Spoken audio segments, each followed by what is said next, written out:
guys, welcome to the October 7th episode of the Greasy Greg Podcast.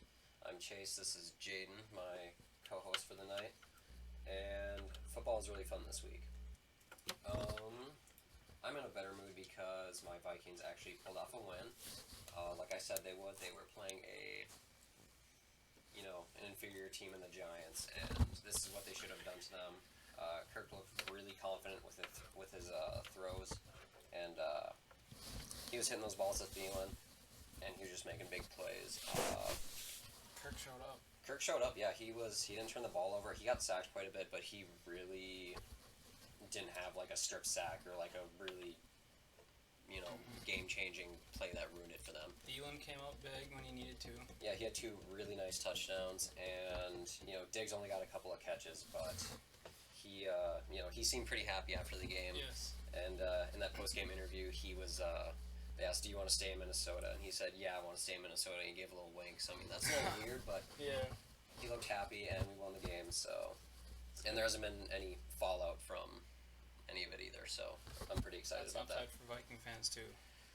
Yeah, but now they got a tough schedule coming up, starting with the Eagles at home. But I mean, it's good to get a little momentum going into a really fun home game that's like that. That's gonna be a fun game to watch. For sure. Next up, so we got to look at the games from this past week. All right, and first game, it looks like we have the Seahawks at home against the Rams. They brought out those just weird highlighter green jerseys, and they performed. Oh, they did. They performed. It was 30-29. It was a close game. Carson came to play, and Russell, yeah, they were just playing their brand of football, and it worked for them at home. Whoops. Anyway, back to football. So, let's see here. I mean, the Packer game was really fun too. Aaron Jones had a heck of a game. Yeah, he's going to get NFC Offensive Player of the Week. We're going to get to that when we get there. But, I mean, Goff put up big numbers. I mean, he only threw one touchdown. Yeah. So Goff, I think, is an overrated quarterback in this league. Yeah, and like I said, coming into this game this week, I was kind of starting to think that he was just a product of, Sean McVay coming in and changing the culture there. And he went 29 of 49 for 395, one touchdown, one pick. So Gurley got 15 carries. So he's starting to... Yeah, he's starting to get the carries He had two touchdowns, but he's still only averaging 3.4 carries. He's not running the ball game. like he should be, like he's capable of. Yeah, exactly. So, I mean, I think it was a late turnover that really changed that game for him. Well, that pretty much sealed it for the Seahawks. No surprises there. Next up, I was wrong on the Jacksonville and Carolina game. Kyle Allen. They're 3-0 with Kyle Allen, and... Playing good. Minshew came and played good too. But Minshew still played well, yeah, but it's just... I mean, it wasn't enough. I mean, that was a really fun game. That was one of my favorite ones to look over at the end of the day yesterday. Oh, yeah. McCaffrey just was unbelievable. He's in the MVP, conversation for sure. He played unbelievable. Carried that offense hands down. Yeah, so he comes up big, when they have a young quarterback in, and that's why they're 3-0 with Kyle Allen right now. Minshew, Magic Mania, whatever you want to call it, it's still going on, but... He's not scared. He's not scared to make some tight throws. All right, next game up. So we had Arizona and Cincinnati. I picked the Cardinals in this one. First win.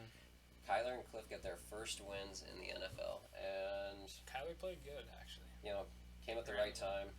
They won a game. They tied first week against Detroit, but... This is something I think Kyler needed too, was not to play a high-powering defense and... Kind of getting a rhythm, get a feel for that Cliff Kingsbury offense in real time in real games. So I think this is going to be a real confidence booster for them. Cincinnati drops to 0-5. I picked Houston against Atlanta this week. I was right, but, I mean... Watson went nuts. That's one way to put it. And, I mean, 53 points on the Falcons. I could have never predicted that.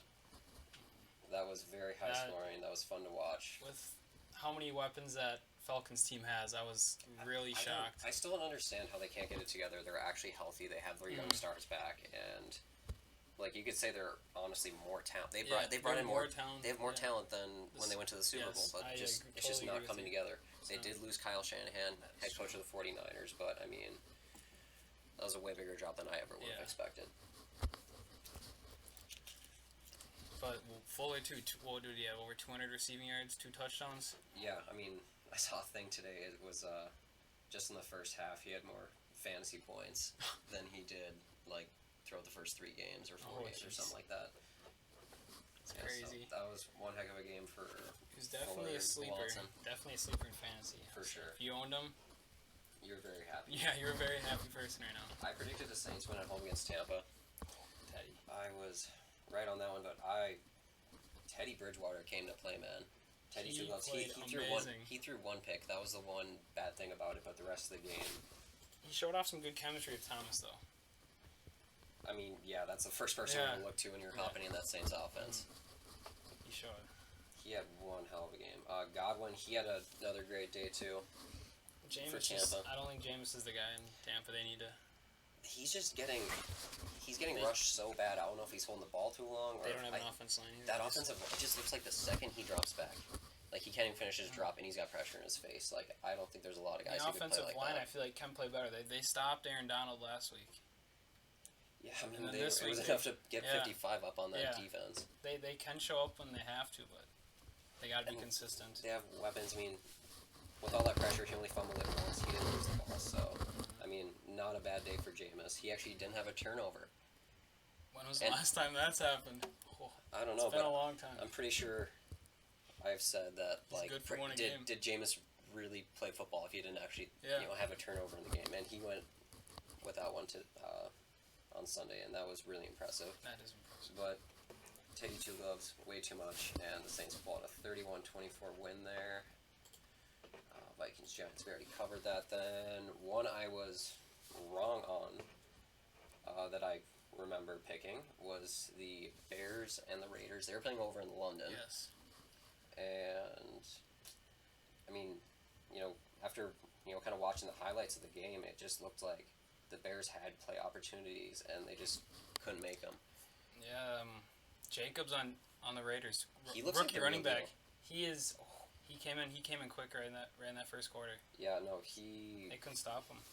The farther along we get in this season, he's starting to really look like the real deal there. Yes. Like I never really doubted it for a second, but he's really starting to take off. He's more, getting better every week. Yeah, he is. He's shown more than what I thought, in my opinion, he was capable of doing. Yeah, in his first year especially. But I mean, I'm really impressed with him. Raiders get a gritty win. I think the Bears just had more opportunities. Chase Daniel, wasn't too smart with the ball, and then they had a drop pass, and it just. Chase Daniels tried forcing way too much.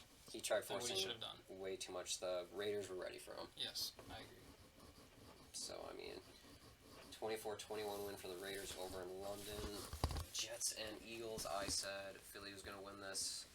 And that was a 31-6 game in favor of Philadelphia. And you see what Le'Veon Bell said the other day before this game? Give us this week. We'll play way better. And comes out and they put 6 points on the board. Man, it's just if Sam Darnold just didn't get mono, I think they'd be in a lot better shape. Yeah, you see, Josh McCown, who's a backup for the Eagles now, he had played for the Jets last year, and he before the game when he went to go shake Darnold's hand, he covered up his mouth and stuff, and he pulled his sleeve up before touching him. That's funny. Oh man, the league finds out you get mono. That's just they're never gonna forget that. And it's really hurt the Jets. They fall 0-4 against Philadelphia. And then the Ravens pull out an OT win against the Pittsburgh Steelers. Tucker came in clutch when needed. Lamar didn't play bad. Lamar didn't play too bad. Not Mason Rudolph, though. He played good, in my opinion. Yeah, and then he unfortunately got taken out of the game. That was really... Yes. I mean, that was scary. He went out cold. He did. Right after Earl Thomas hit him. Yeah. And it's they showed different camera angles and stuff now that I'm seeing coming out, and it's just scary to watch. But scary, but it's the game. Yeah, it happens, and Earl Thomas did apologize and say that he's not that kind of player. He's not out there to hurt anybody because in the end these guys do have families. Yeah. But I mean, Ravens get out another gritty AFC North W out of that series. Next up, Buffalo, Tennessee. I said Tennessee was going to take it at home. I said Josh Allen was not going to be playing. He very much was playing. And he played good.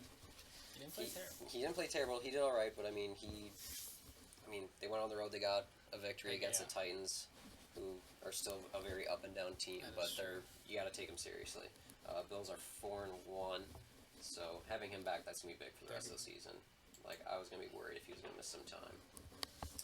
Next up, Redskins and Patriots. I don't think a lot of people really picked any other way except the Patriots getting the victory, 33-7. There's no way Brady loses that game. Colt McCoy played like you expect Colt McCoy to play against the best defense in the NFL, who has not given up a single passing touchdown yet. Oh. It's an 11 interception to no touchdown ratio against the Patriots defense right now. They have not given up a passing touchdown yet. That's deadly. That's a scary defense to play against. They're getting turnovers too. Then we had Chargers and Broncos. I'm pretty sure I picked the Chargers in this one. Flacco came to play. And yeah, Flacco came to play. Lindsey didn't play terrible either. No, Lindsey had a great game. He had over 100 yards in this game, and I mean, he's starting to look like Philip Lindsay last year. Yes. Which is really awesome to see. I wanted to see this Broncos team kind of get a little bit of success. Yeah, he's a hard guy to root against. Yeah, he is. With his story and everything, he's just a good person overall. Broncos are still at 1-4.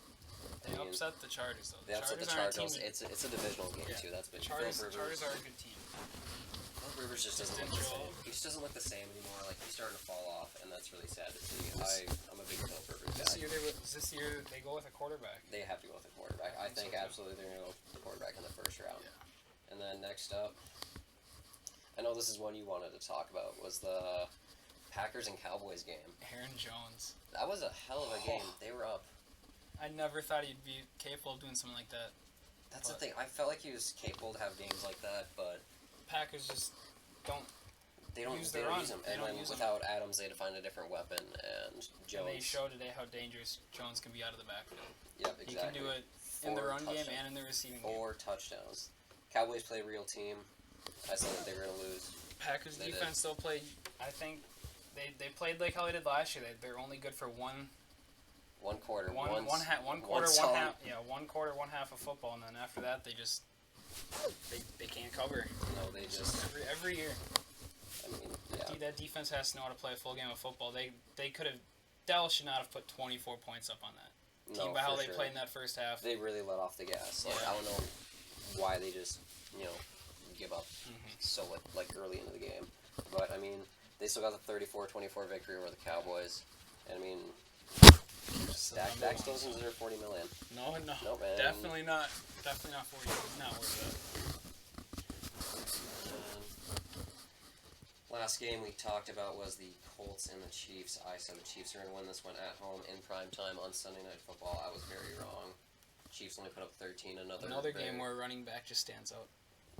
Yeah, I mean Marlon Mack, he carried that Colts team, and they got it done in Arrowhead. That was really impressive. That was probably the most impressive game, I think, for me this week. Shut down Patrick Mahomes at Arrowhead. That's something not a lot of teams can do. No, exactly.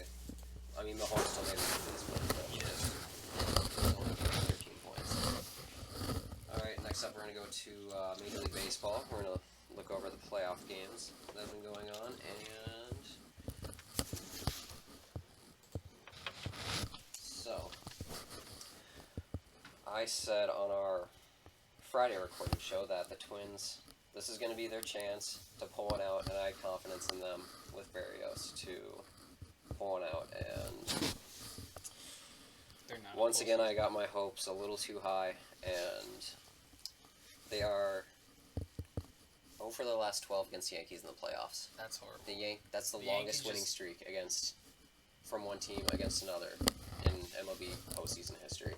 They absolutely own the Twins. Until tonight. I sure hope so.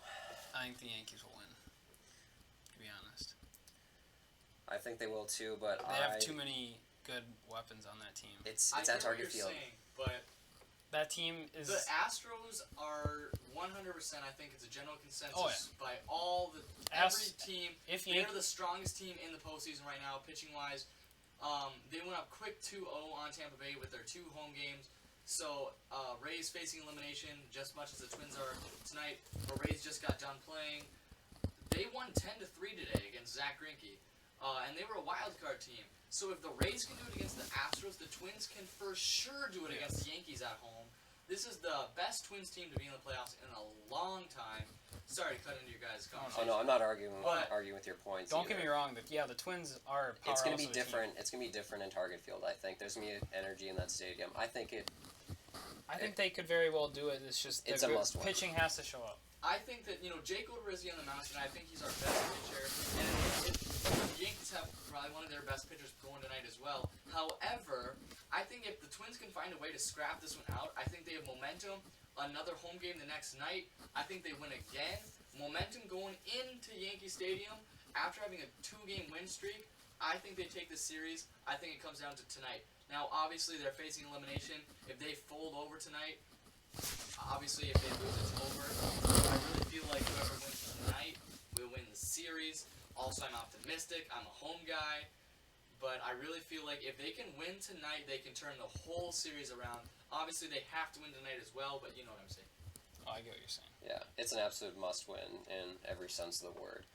And if I could just see the Twins play one more game at least, that wouldn't make it such another sad postseason exit. Yeah.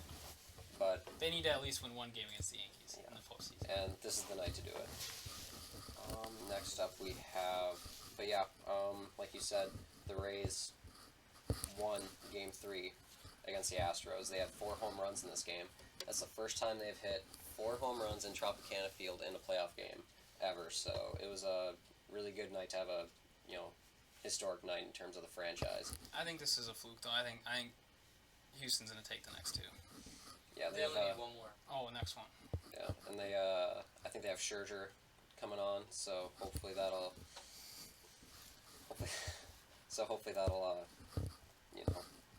give them the boost they need.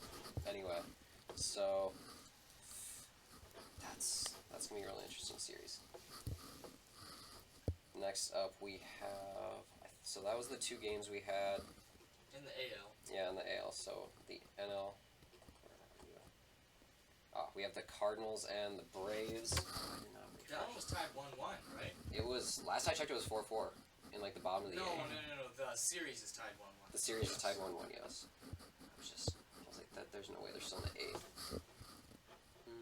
I think the Braves are just overall a way better team than St. Louis. So they finished it in 10 innings, and the Cardinals won 5-4. So it's tied 2-2 actually. So if the series is 2-2? Yeah, it's 2-2. Wow. Yeah. Where's Game 5 at? Game 5 is... I think it's in Atlanta. Yep, it's in Atlanta. In Atlanta. That's gonna be a big game. And Cardinals won it in extras to keep the series alive. Yep. Facing elimination. That's impressive. That's a lot of momentum. That is. There's 2 hungry teams. Both franchises have been struggling lately too. So whoever comes out of this, they have to play good baseball. Yeah, this has got to feel good for both teams, especially, they haven't been as successful recently, but, this is big. And then the next So you guys got to make your picks for that series, though. You didn't make your picks for the other 2 series either, the AL. Oh, I said Houston and the Yankees. Yeah, Houston and the Yankees. Oh, okay. In this one, I think the Braves are going to take it. I got Braves. Chase, I think I'm gonna go with the Braves too. It's in Atlanta. I think it's gonna be awesome, and I think they're gonna pull it out. I think they're gonna keep going. This is the year. I believe. SunTrust Park. SunTrust Park. But I mean, yeah, I think that's gonna be. This has been a fun series. Like it has been quietly for someone who doesn't pay as much attention to baseball as he should. This has been like a quietly fun series, kind of pay attention to. Next up. Dodgers, Nationals. Where is that? Here it is. So, LA's up 2-1. And, I mean...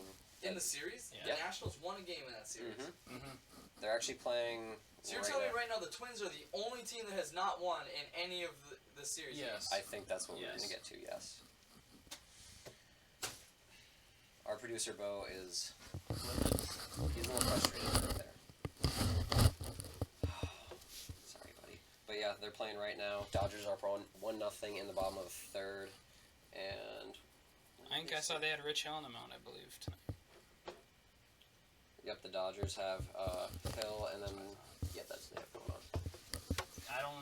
That's gonna be a good game. I think LA's gonna come out of that. Kershaw lost that one game too.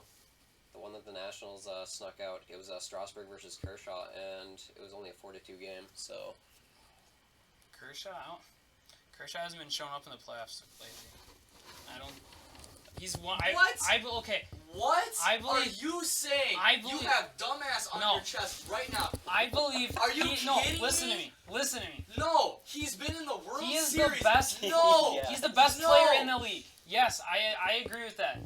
But not showing up in the he lost one game to another All-Star. Last year was the only year he has not choked in the playoffs. Last year, what are you talking about?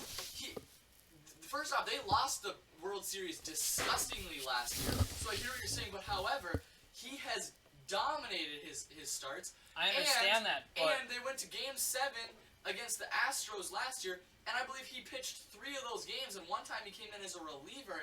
That's correct, isn't it? Mm-hmm. I mean, he just pitches out of his mind in the postseason. He is the best starting pitcher in baseball. I don't think so. Saying that I don't think he's the best starting pitcher in baseball. You were selling out Josh Hader for blowing 1 inning of your Brewers. And people you just are already can't saying look at that in baseball, man.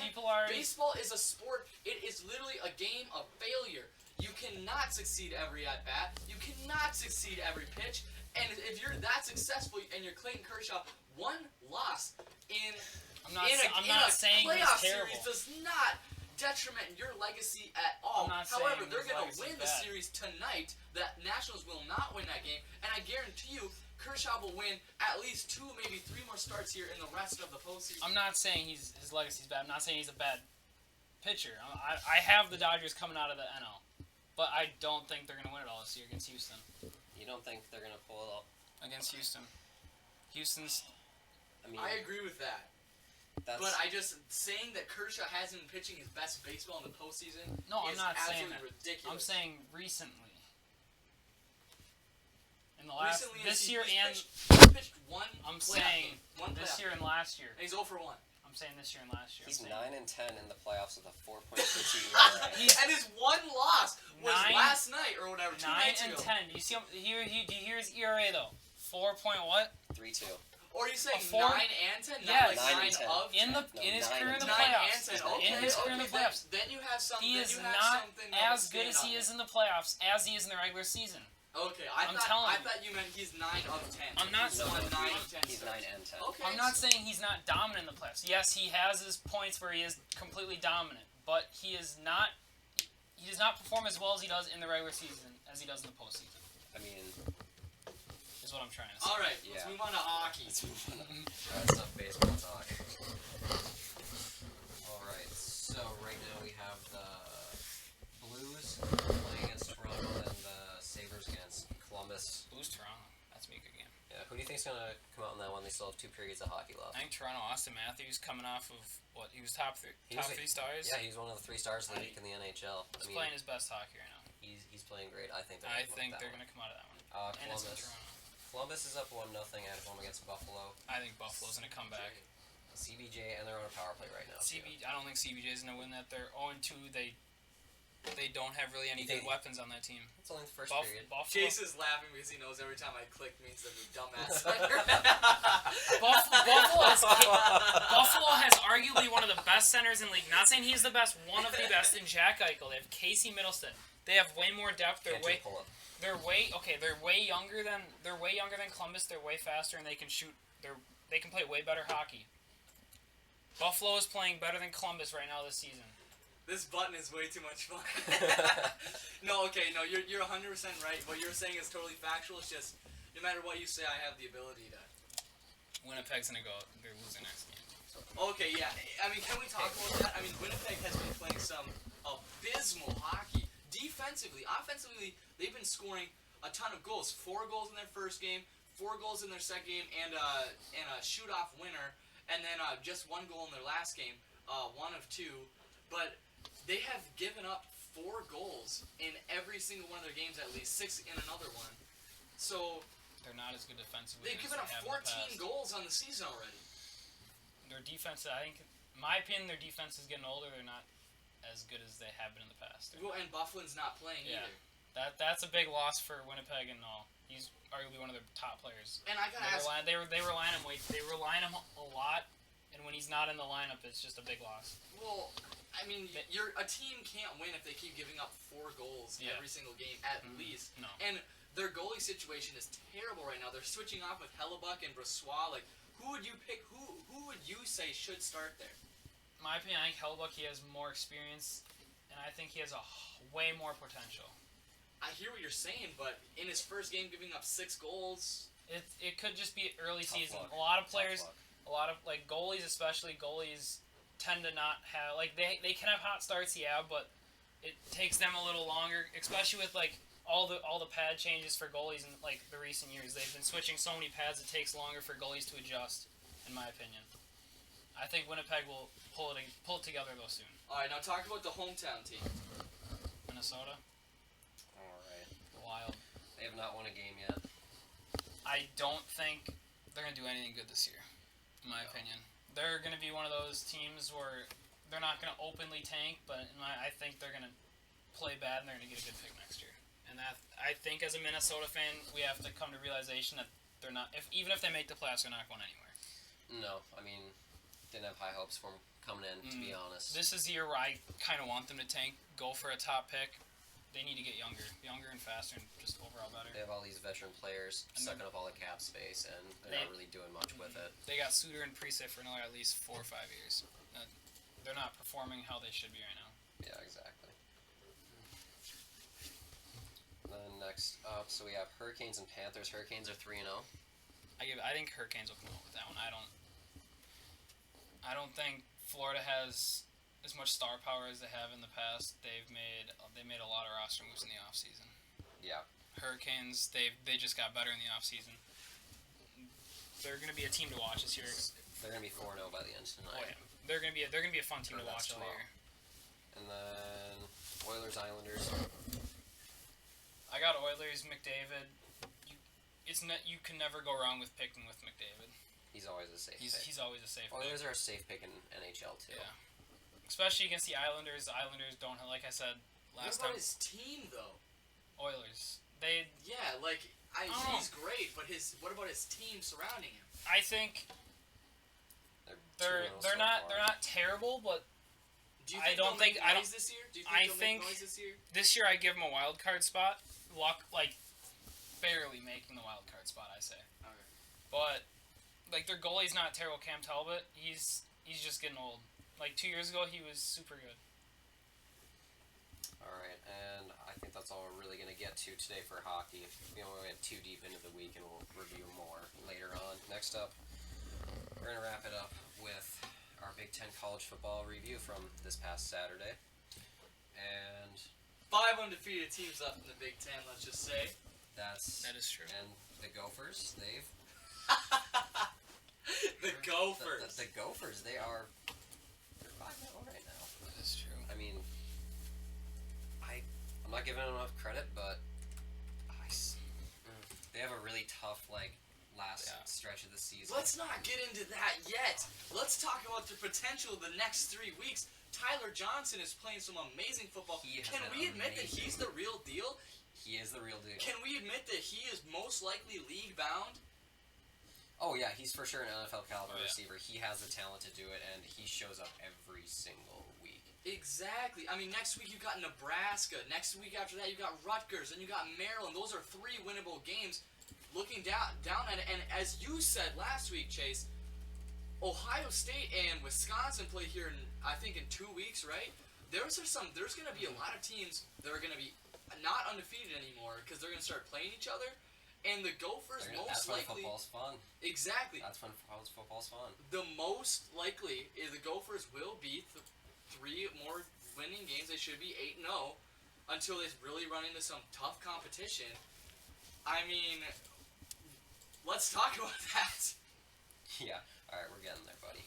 All right, but I said Iowa was gonna beat Michigan. I thought this was a team that was built for that, but Michigan comes out with a Close, gritty game. 10-3 victory. That was not pretty. Anyway, then Maryland Rutgers blowout. I mean, neither of these teams are really relevant in the Big Ten. 48-7 for Maryland. I don't even know who I picked in that. Probably Maryland. I sure hope so. Wisconsin rolled 48-0 against Kent State. Jonathan Taylor. He's back. He had his big plays again. Wisconsin's running all over everybody, and they're 8th in the country. I don't think they're getting enough respect, but we'll see as we get later in the season. Purdue, Penn State. Penn State came out 35-7. I think that was a pretty easy pick. Yeah. Penn State being ranked 12th or 5-0, they were looking pretty good. And then Gophers 40-17 against Illinois at home.